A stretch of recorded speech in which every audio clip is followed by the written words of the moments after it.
list in our emails. Oh, okay. On Oh, it's 197. there. It's there. Yeah. It's there. Additional is there. Right. Okay, welcome back to Senate Education, 4:33 on Thursday, March 10th. Senator Lyons, please, the floor is yours. S 197. Oh, well, thank you. You know, after we heard from Deputy Secretary Boucher yesterday, then we went back to, we asked for some language and recommendations. And I think there were very discrete, like 4 or 5 discrete recommendations that came from the work that AOE, that Deputy Secretary Boucher and Commissioner of Mental Health Hawes worked on in the evening. And then today, Katie McClin and I met very briefly at noontime, and Katie has put together and integrated the recommendations into the bill. So I am very pleased with the results, and I truly hope that we can work through the bill, have Katie go through it, and then go from there. So just a thank you to the Deputy Secretary for her work on this, and I look forward to the bill. I think it's really become something so important to our kids, our schools. It's just, I'm very excited about this bill. It's a little bill, but it means a great deal. No, it's great work. Dr. Boucher, would you like to say a few words before we pass it along to Ledge Council? Or sure. Or, just I would agree with what Senator Lyons just said, and I'm here to answer any questions you might have. Okay, thank you. Just for nuisance, the reason he's coming in is he's just seeing if we're voting on any bills today. Somebody from the Senate office. Yeah. So it wasn't as though I just want to make sure people, it looked like I was being rude. I thought you were- Actually, it was. These guys were like, happy. I'm like, no, out. Not now. Right. Ms. McLean, Thank please, you. the floor is yours. Thank you. Good afternoon. Katie McGlynn, Office of Legislative Counsel. So this draft is literally hot off the press. You'll see I was changing it right up until I came down here. I would have the caveat that this hasn't gone through editing yet because I was making changes up to the last minute. But I think we're starting, the piece that was really causing some problem is figuring out the ESSER funds, because some of them had been appropriated but not expended last year. So figuring out how to accurately capture that has been a little bit tricky, but I think we're getting awfully close at this point. So the first section, section 1, we've always had a section in this bill on the inventory for mental health crisis response programs, but there were recommendations from the Department of Mental Health that really sort of changed the shape of this language, in part because they're already doing some work in relation to a grant that they've received. So the new language is that on or before January 15th of this coming year, DMH, in consultation with AOE, AHS, and the Department of Public Safety, shall submit the Mobile Crisis Needs Assessment Report that's required by the department's federally funded Mobile Crisis State Planning Grant, including the stakeholder engagement summary and the Mobile Crisis Benefit Implementation Plan, to the committees of jurisdiction, so healthcare and health and welfare on that one. And then you'll see that the reader assistance on line 17 on page 1 says integrating mental health for educators and students. So the next 3 sections address that topic. So first, with regard to supports for educators, there's a new section in the bill that in fiscal year 23, AOE in consultation with DMH is to contract with 1 or more organizations to provide statewide COVID recovery supports for educators and school staff. The supports shall be provided by mental health clinicians and focused on COVID-19 recovery, including wellness, trauma responsive school practice supports on a statewide, regional, or supervisory union or supervisory district specific level as needed. I'll just pause there. Senator Lyons, that language looks great. I think that really, and Dr. Boucher, that really captures what I think you, Senator Lyons, outlined yesterday with Dr. Boucher to be helpful. So it's great.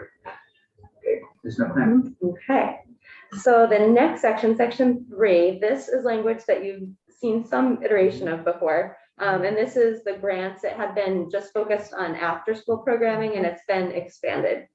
So in fiscal year 23, AOE shall work collaboratively with DMH to establish and administer a 2-year program utilizing a tiered support approach to ensure continuous support to children and youth in a variety of settings, including supervisory union and district-wide, in-school, community technical education centers, and after-school, by providing grants too. And there are 2 sets of potential recipients. First, in subdivision 1, expansion of existing school-based counseling services in underserved districts of the state. A previous version of this draft said limited it to existing services provided by DAs and SSAs. So that language has been removed. So a wider swath of services that are already provided could be expanded. And then in subdivision 2, develop either school-based or community-based after-school programs operating in a variety of settings outside of the school day over the summer, including before and after school, in-service days, and school vacation week, that support the mental health and wellness of students, families, and staff. Subsection B is the same. This has to do with the agency adopting policies, procedures, and guidelines for the implementation of this section. And then in subsection C, the agency is to issue grants to in-school counseling programs and after-school programs in geographically diverse regions of the state when the applicant meets all of the eligibility criteria in subdivision 1 and at least one of the eligibility criterion listed in subdivision 2 of this subsection. So subdivision 1, starting on line 7, these are the mandatory criteria. In subdivision A, the applicant uses evidence-based strategies to address students' social, emotional, and mental health and wellness needs. And there's new language that this definition of evidence-based is specifically hearkening back to using the same meaning as the definition in federal law from the Elementary and Secondary Education Act. And then we have 2 other mandatory eligibility criteria. The applicant collects data to demonstrate the effectiveness of the mental health and wellness supports and interventions utilized in the program. And lastly, the applicant connects to and aligns with statewide initiatives, including Building Flourishing Communities, Youth Thrive, and the Vermont Youth Project. And then on line 17, at the bottom of page 3, we have additional eligibility criterion. This is, if you read the lead-in language, applicants only need to meet one of these criteria, and there's a long list. I'm not sure if you want me to go through the list again. It hasn't changed. If it hasn't changed, Okay. I don't think it's necessary. Thank you. Yeah, great. And then, Senator Lyons, please. I think that Deputy Secretary Boucher has her hand up. Did you want Thank to? you. Yep. Thank I just you. Yes. wanted, oh, I'm so sorry. I just wanted to clarify, Katie, what we had sent over for the 3rd criterion included the, 1C did include the whole community and the Thrive, but we also said multi-tiered systems of support and trauma-informed practices. Have those been deleted from the version that you have? I'm not sure what you mean by deleted. You didn't read them, I don't think, and so I don't have it in Okay. front of me. Oh, I'm sorry. So my subdivision 1C reads, the applicant connects to and aligns with statewide initiatives, including Building Flourishing Communities, Youth Thrive, and the Vermont Youth Project.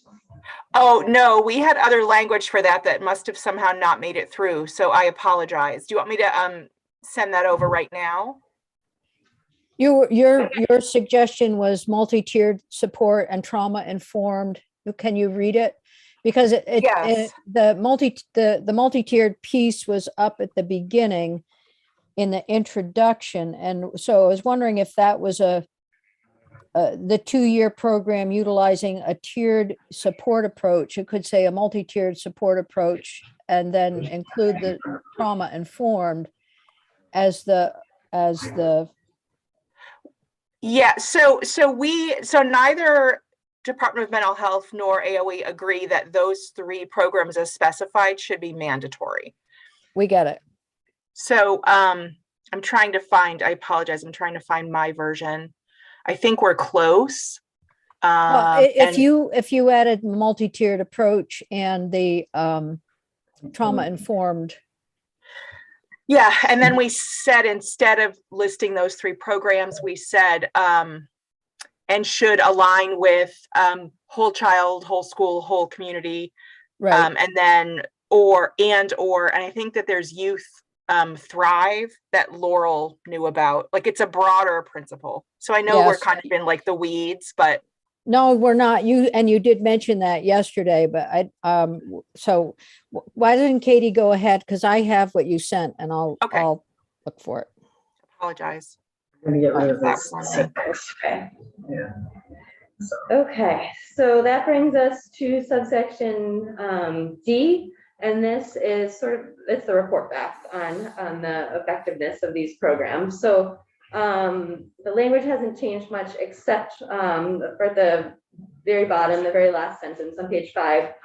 It had previously only been focused on looking at challenges for after-school organizations. So it's been expanded to schools, community technical education centers.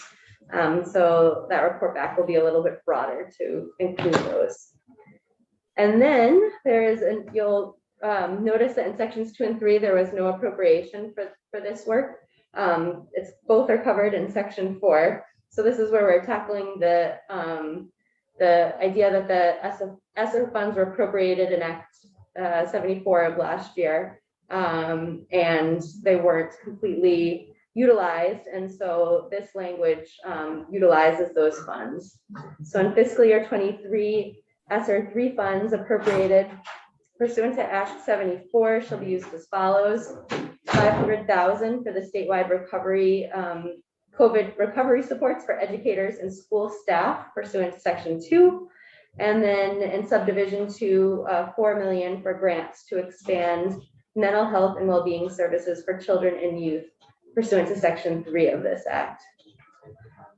So that is the new section. Section 5 has been renumbered, but it hasn't been changed, so I will skip over it for the moment.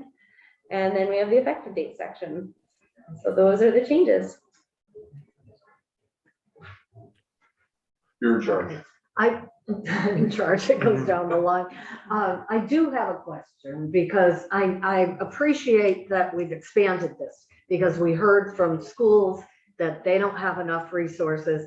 And originally this was going to be an after school, this money was going to be directed towards third space programs. But I don't see anything in here that would preclude one or the other of those groups from getting all the money.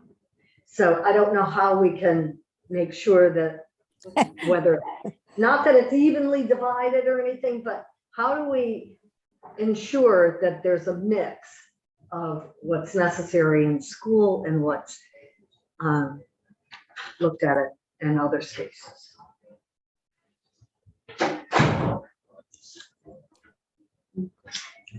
Okay, so Yes. where are we, Senator Lyons? Well, Senator Hooker just asked a question about how can we preclude one organization or group from getting all the funds? And I think that's a question for Dr. Boucher. Sure. So I think the way it's currently written, it's written as a competitive grant process. And so it would be, I mean, before it was a first come, first serve. Now it would be everyone is going to be scored accordingly. So I think the way we've written it, we have made it as fair and equitable to a variety of different organizations. That's what our goal is. I am concerned about, I wouldn't feel comfortable sort of doing something like half needs to go to after school and half needs to go to schools and other. I do want to say the reason it's varied and will, I think, call for some innovation is that different contexts are at different levels of play in this space. And so many of you might know that I am also working very heavily in the after school space. And so I'm a very strong supporter of after school. I would have some concerns about how much we're actually loading onto after school if there was more of a, from a state perspective, if there was more of a kind of, you know, half of this is going to go to after school. I would like to actually have it so that if there are robust programs in after school, that really the next step is for them to really think about the provision of mental health services, they're ready to go. That's really the thinking that we have. And we're trying to also provide some supports for the existing mental health services that need some supports. Largely, we hope that are school-based and are interfaced with the schools. And my concern, I don't know if it's really a concern, but my sense is that the money that would go to after school would perhaps serve more, a broader group of kids, talking about the tiers. You have the kids who don't need the services so much, but they would be benefiting from it. And I'm sure it can happen in the schools as well, but when I think of a school counselor, I think of more one-on-one or small group of kids who are perhaps in crisis. And I would like to see this, especially now, because I believe that we've all been affected by this pandemic. And, you know, we want those kids who may not even realize that they've been affected to have the benefit of programs that will help them to relax, if you can use that word. Yes, Senator Hooker, I would absolutely agree. And I would also remind us all that, so the $8 million that we've already invested in after school expansion statewide should go a long way toward that as well. So I think what you're getting at is that for all kids, and in particular, perhaps those who are experiencing adjustment challenges writ large, having a place after school where, you know, they can let loose, they can have fun in a safe way, they can actually engage in crafts or physical activities, and in some places, perhaps get some true therapeutic interventions.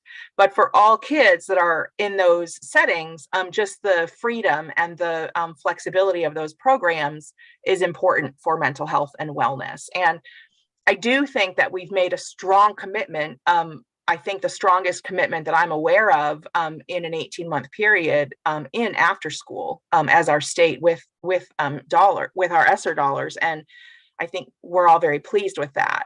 So I don't discount what you're saying at all. I think it really is part of what we're trying to do. And I think we've still allowed for applications from after school to be in this pot as well, the way we've currently written it. I did have one other. Yeah. Senator Lyons, I'm getting a little concerned. You're planning on voting this out tomorrow, correct, out of your committee, which still gives us time to review in the afternoon. I mean, we could always, if we have any concerns, we could always work with your committee on an amendment. I'm feeling like a little disjointed in terms of where things are at. So I need somebody to, please. I think we're at a good place, and Okay. I think there's not cause for worry here. Okay. I think the questions that Senator Hooker is asking are very important questions, but I think that it's very clear through the grants process and the description of the grants that they're not, one organization isn't going to use it all up, because it has to be geographically distributed.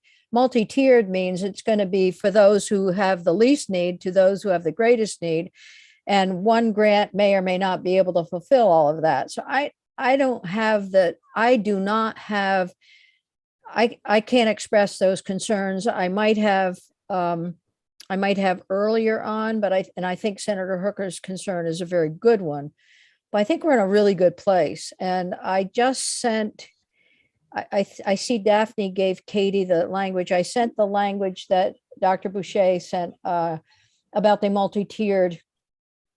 It makes sense to be in there from the education AOE perspective. And I don't have any any complaints about it. So I think we're in a great place. And I think if we Okay. pass, I remember the other thing, I think the money was the big piece. How do we sort that out? I think that's happened.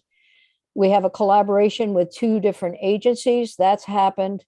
And once it gets, hopefully, this little bill gets to the House, there'll be comments and questions all along the way. Dr. Boucher, any essential comments at this point? Yes, the only essential comment is that I do think that we still need, we'll still need to figure out the funding a little. So what was initially appropriated in ESSER 3 for this work was $3 million. So this new price tag is 4.5. So it's adding 1.5 out of currently, I believe, ESSER 3. And I don't know if the committee yet got the handouts from Ted, but pretty much most of what's left in ESSER is required to be spoken for in terms of other kinds of things. So we might need to just have some more conversations about where that extra $1.5 million would come. So I just want to be on the record as raising that because I don't want to give the impression Okay. that everything is completely hunky-dory. I think we're in a very good space. I completely agree with Senator Okay. Lyons, but we do need to fix that before it becomes Okay. law. So I haven't heard Senate Education seeing any red flags at this point. I know that you're all voting it out tomorrow. We can continue to we'd love to look at a clean draft, spend some time on it, maybe even just looking at it over the weekend. It still has a little bit of a path down to approach, et cetera, but I mean, given the hour, I think that's probably makes the most sense. Okay? So we'll leave it there for now, Ms. McLean, that's okay with you? Yeah, thank you. Committee, we'll vote on S-162 tomorrow, as well as we will wait. We'll work on getting Jim's technology up and going, and we'll also vote on our substitute report on 219. That's not okay? I'm back, by the way, if you, Yes, I see that, but I do know that there are commitments starting soon, and I want to give people a break, so before they go to those commitments. So we will have you in tomorrow, Jim, on S-162, as well as 219, and we'll try to limit it to just those 2 votes. We might have, in fact, yeah, I don't want to get into too much other business tomorrow. I want to just wrap up the stuff that's essential before crossover. Committee, any questions? Comments? Can I stay in here for the next hour? Absolutely. Senator Lyons, please. Yeah, a quick question. I'm sorry that Heather Boucher left on the money piece. Katie has been working with Sarah Clark on that money piece, and I don't have I'm not concerned if it's 2 million or 3 million total with the division 2.5 and 500, that might serve us very well. And it would probably reduce any conflict in getting the bill through appropriations. So Okay, well, if the committee wants to do that, just let Katie McClinn know. And okay. Yeah. Daphne, we're going to leave it there. Thank you. Anybody else? Anything else? A little